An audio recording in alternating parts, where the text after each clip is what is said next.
O namoro de Jair Bolsonaro com o Centrão evoluiu e já dá para chamar de um casamento consumado. Pressionado pelo grupo e com a popularidade em baixa, o presidente vai fazer uma reforma ministerial para fortalecer sua base de sustentação no Congresso e sobreviver às crises. É uma pessoa que eu conheço há muito tempo e eu fui mais da metade do meu tempo, de 28 anos de parlamentar, eu fui do Partido Progressista, que é o partido que está o Ciro Nogueira. Então não vamos ter problema nenhum no tocante a bem conduzirmos, né, as questões afetas à Casa Civil. E a Casa Civil é o ministério mais importante nosso. É o que trata, inclusive, da coordenação entre os ministérios. Então é uma pessoa que nos interessa pela sua experiência. A grande novidade será essa, a entrada do senador Ciro Nogueira na Casa Civil. Atual apoiador de Bolsonaro, o presidente do Progressistas tentou, inclusive, levar o presidente para seu partido. Olha, o presidente tem o nosso total apoio, né, partidário, ideológico e de projetos. Seria uma honra muito grande ele retornar ao nosso partido, mas eu acho que não é uma coisa que vai acontecer a curto prazo. Mas, em um passado não muito longínquo, Nogueira apoiou Fernando Haddad do PT desde o primeiro turno de 2018, inclusive com a participação de comícios do petista no Piauí. Em várias oportunidades, o senador se referiu a Bolsonaro com palavras, digamos, nada republicanas. O Bolsonaro eu tenho muita rejeição porque é um fascista. Ele tem um caráter fascista preconceituoso. É muito fácil você ir para a televisão e dizer que vai matar bandido, que vai não sei o quê. Mas isso não é para a presidência da República. Ciro Nogueira é um dos principais alvos no mundo político da Operação Lava Jato. Em março, o Supremo decidiu arquivar a denúncia por organização criminosa apresentada pela Procuradoria-Geral da República contra Nogueira e mais 3 deputados no caso conhecido como Quadrilhão do PP. De acordo com a acusação, o esquema também teria atingido a Caixa Econômica Federal e o extinto Ministério das Cidades, hoje parte do Ministério do Desenvolvimento Regional, com o objetivo de obter propina.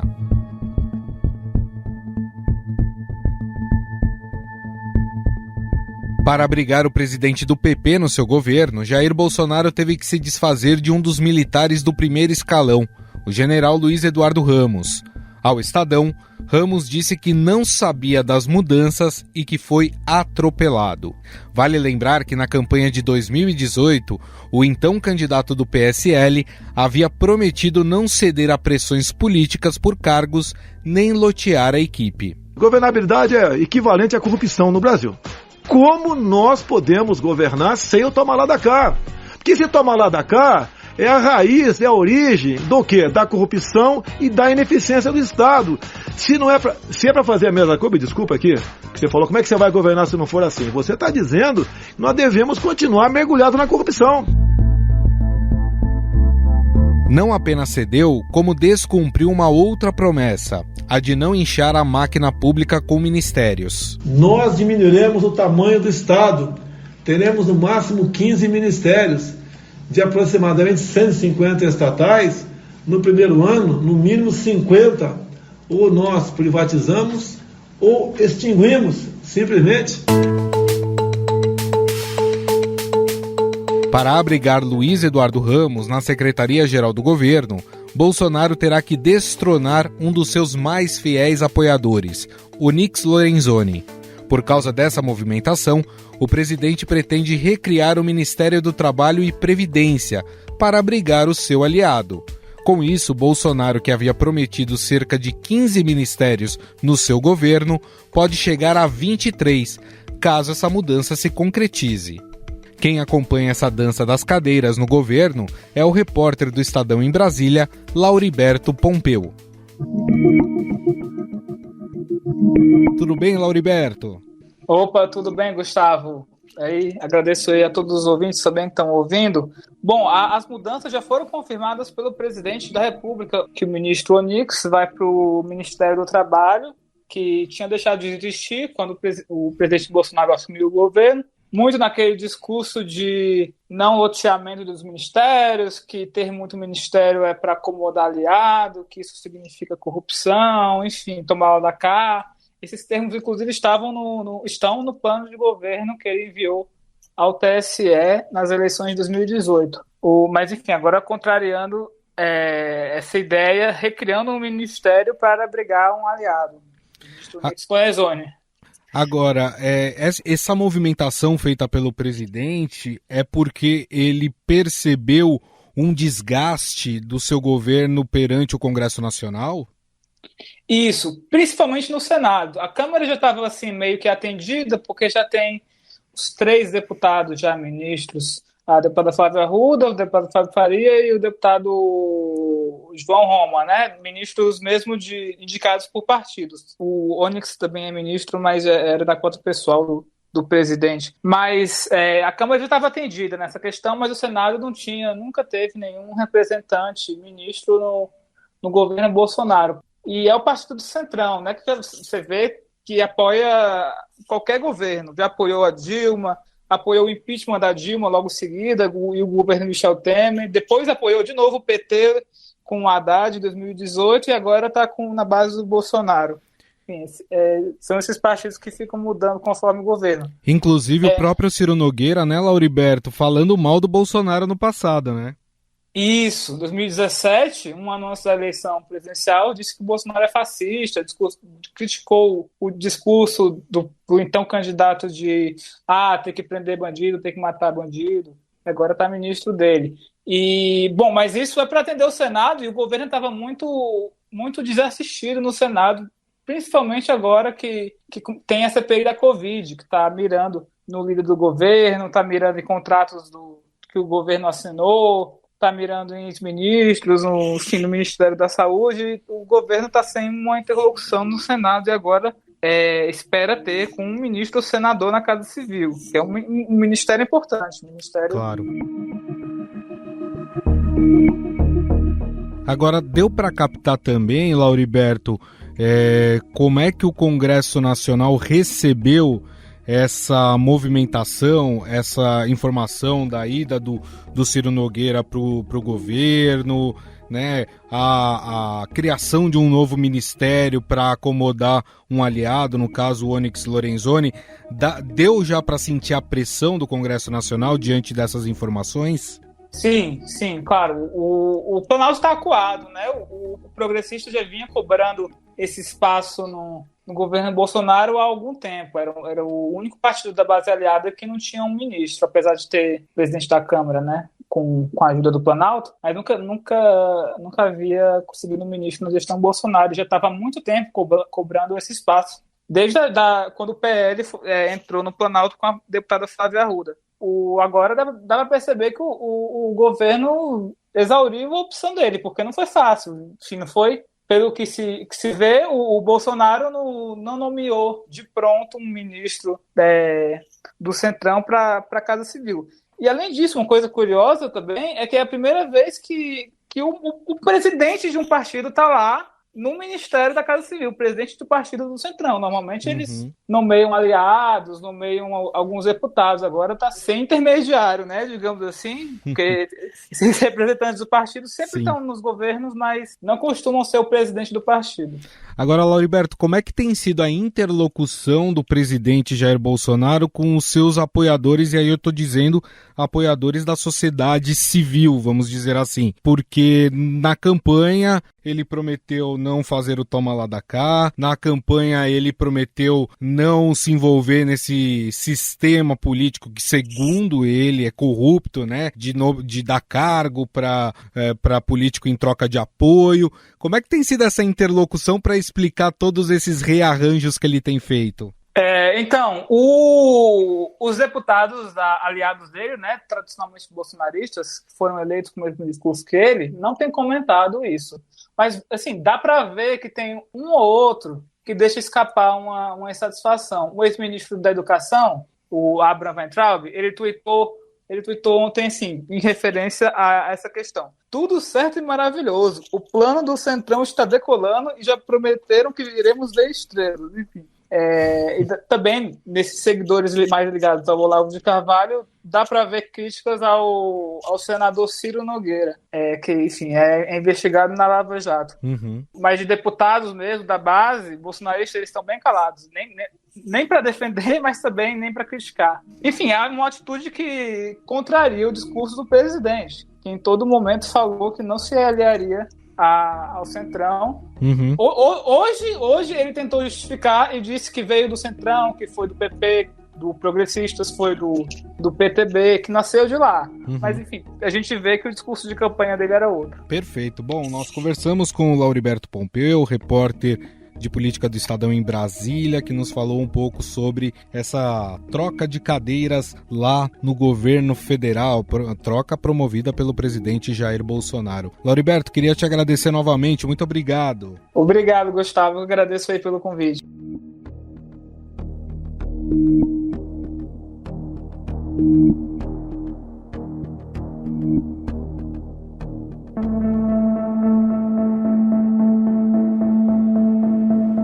É importante salientar que Onyx Lorenzoni é persona non grata para a turma do Centrão, e não são poucos os que dizem que ele tem exposto o governo a situações vexatórias.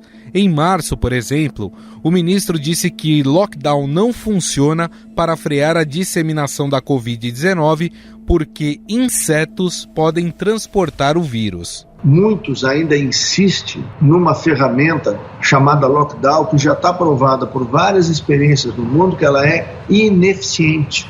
E por que ela é ineficiente? Alguém consegue impedir que nas áreas urbanas o passarinho, o cão de rua, o gato, o rato, a pulga, a formiga, o inseto, eles se locomovam? Alguém consegue fazer o lockdown dos insetos? É óbvio que não. E todos eles transportam vírus. Até por isso, essa será a sua quarta troca dentro do governo.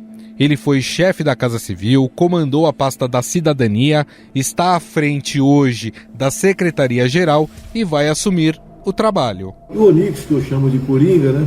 Ele vai para um novo ministério que não vai ser aumentado o número de ministérios. Como o Banco Central perdeu esse status, nós restabelecemos 23 ministérios e vai ser o Ministério do Emprego e Previdência.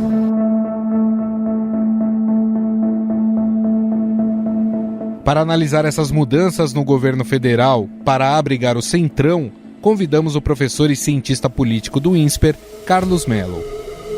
Tudo bem, professor? Olá, Gustavo. Tudo bem? Prazer falar com você e com os ouvintes. Prazer é todo nosso. Professor, o presidente Bolsonaro, quando era candidato à presidência da República, tinha um discurso de não fazer o toma lá da cá, de colocar no governo só pessoas técnicas em ministérios-chave e não se aliar principalmente com investigados por corrupção. Agora ele nomeou o senador Ciro Nogueira para a Casa Civil. Quer dizer, vai nomear, ainda não está batido o martelo, mas ele já falou que vai nomear Ciro Nogueira para o cargo de ministro da Casa Civil.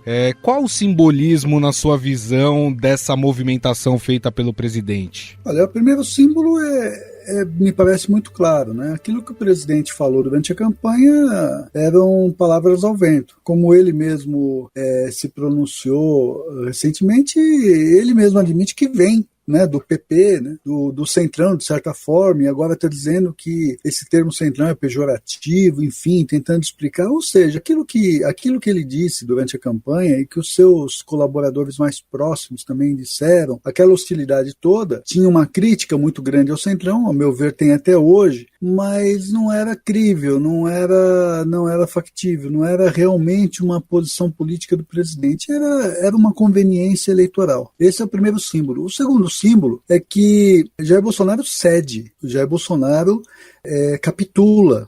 Por quê? Ninguém cede poder, ninguém cede espaços, sobretudo com esse custo de ter que carregar o Centrão e morder a própria língua, por querer. Para usar uma expressão do Guimarães Rosa, que eu gosto tanto, o sapo não pula por boniteza, pula por precisão. não é?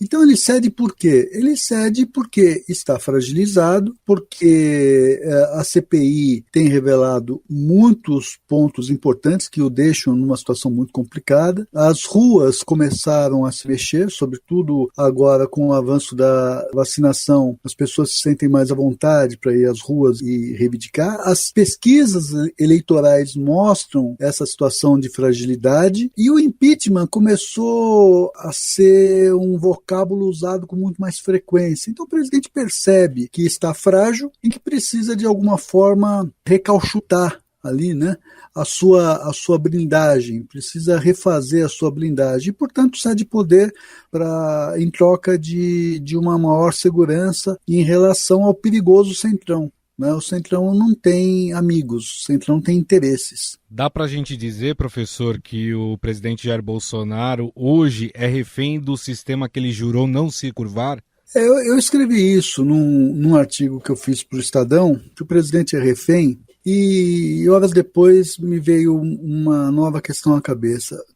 Nessa relação Bolsonaro e Centrão. O presidente é refém do Centrão e o Centrão é cúmplice do presidente, não é? Nos seus erros, nos seus desatinos. Não é? O Centrão convenientemente, de alguma forma, releva as questões do presidente, as afirmações absurdas que surgem aqui e acolá, por conta desses interesses, por conta dessas vantagens, né, na distribuição de recursos, de cargos e recursos estatais com que o Centrão aprendeu a fazer política. Então, de tal forma que o presidente é refém por tudo isso que eu te respondi na primeira questão, mas o Centrão também é cúmplice, né, porque se acumplicia dos erros todos do governo.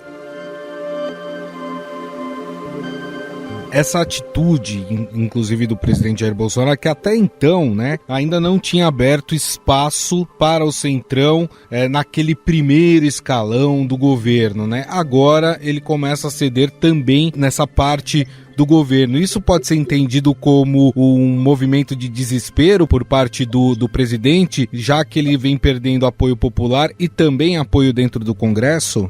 Diz um antigo ditado que conforme a água vai batendo no umbigo, digamos assim, né, o sujeito é obrigado a aprender a nadar. É isso que tem acontecido. A Casa Civil é o coração do governo. Pela Casa Civil passam as contratações, né, do governo, pela Casa Civil passam nomeações, pela Casa Civil passam os projetos, pela Casa Civil passa, inclusive, liberações de recursos. Veja que o Centrão já tinha ali tal da Secretaria de Articulação Política com a deputada Flávia Arruda, mas o ministro Ramos, o general Ramos, e até aqui ministro da Casa Civil, mantinha o controle sobre esse processo, o que vinha desagradando muito ao Centrão, que não via as suas demandas atendidas com a presteza que ele gostaria. Então esse setor político começou a exigir mais, nacos maiores e mais importantes de governo, e chegou no coração do governo, né? Como eu disse nesse artigo que eu me referi, o Centrão não fica na fila do osso, né, Gustavo? O Centrão ele vai na carne, né? E foi isso que o presidente deu. E de fato, professor, analisando até pelas suas palavras, né, pelo que o senhor colocou, é impossível governar no país sem o Centrão do lado? Veja, a gente tem que fazer uma ponderação aqui. Bem ou mal, esses membros todos do Centrão foram eleitos, são legítimos. Eles são uma realidade. Agora, é preciso politizar essa relação. Não se trata de um enfrentamento, aquela história de nova política, de negação. Se trata de você saber o que você quer, afinal de contas. Você pode abrir negociações. A barganha entre executivo e legislativo, a barganha entre políticos existe em qualquer lugar do mundo. A questão é, a troco do que se faz essa barganha? Em que objetivos? Com quais propósitos? Há cerca de alguns anos teve um filme belíssimo sobre o Lincoln. O Daniel Day-Lewis, o autor, ganhou até um Oscar, onde muita gente dizia, olha, o Lincoln fez lá com os deputados do Partido Democrata, ele era do Partido Republicano, fez uma série de barganhas, uma série de negociações, era na época do mensalão, né? E eu argumentava o seguinte, sim, mas isso resultou no final da Guerra de Secessão e na abolição da escravatura, não é? Nós tivemos recentemente governos que compuseram com o Centrão. O governo Fernando Henrique aprovou e colocou de pé o Plano Real. E bem ou mal, o governo Lula, nós vimos uma série de programas sociais importantes que resultavam na diminuição da desigualdade social, pelo menos durante um breve período. Então, você pode ter negociações, você pode ter troca de interesses. Isso não é anormal na política. A questão é a troco do quê? Se o que você troca com o Centrão, se é nobre, se é legítimo, se é bom para a sociedade no final das contas, ou se a sociedade ela pode, no máximo, torcer para que de vez em quando os interesses dos políticos coincidam com os seus próprios interesses, os interesses da sociedade. A blindagem do presidente da República, seja ele qual for, pode ser Jair Bolsonaro, Michel Temer, Dilma Rousseff, Lula, Fernando Henrique, não interessa. Isso não é uma questão para a sociedade. A sociedade normalmente perde com desperdício de recursos quando a base do acordo se dá nesses termos. Agora, quando a gente está discutindo projetos que são transformadores, quando a gente está discutindo projetos que resultem, de fato, na melhoria das condições de vida, você pode, sim, ter participação no governo, você pode ter, sim, um certo da cá, toma lá. E eu estou falando sempre dentro da lei, estou sempre falando isso dentro de questões republicanas, você pode ter, mas contanto que resultem numa melhora para a sociedade, e não que a sociedade saia prejudicada com mais inflação, saia prejudicada sem vacina, sem questões relevantes para diminuir o desemprego, para melhorar o nosso ambiente de negócios. Isso que é terrível, né? O executivo acaba dando muito e a sociedade acaba recebendo pouco em troca.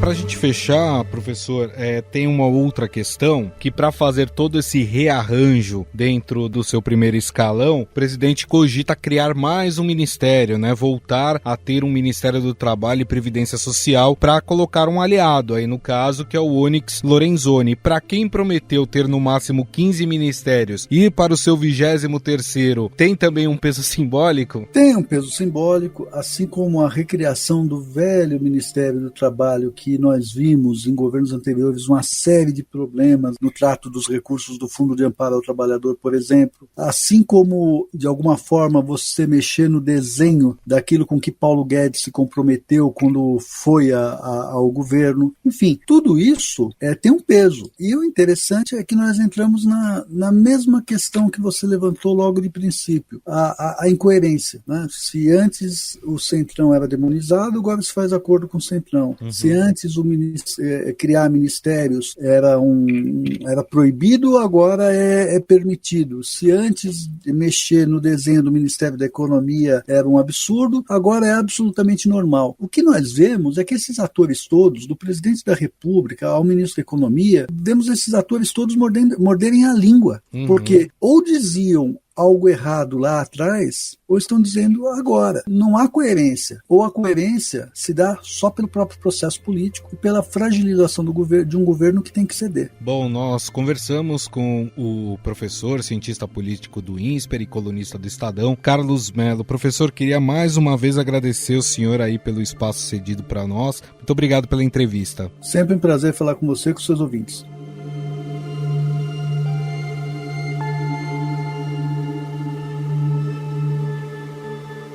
Estadão Notícias.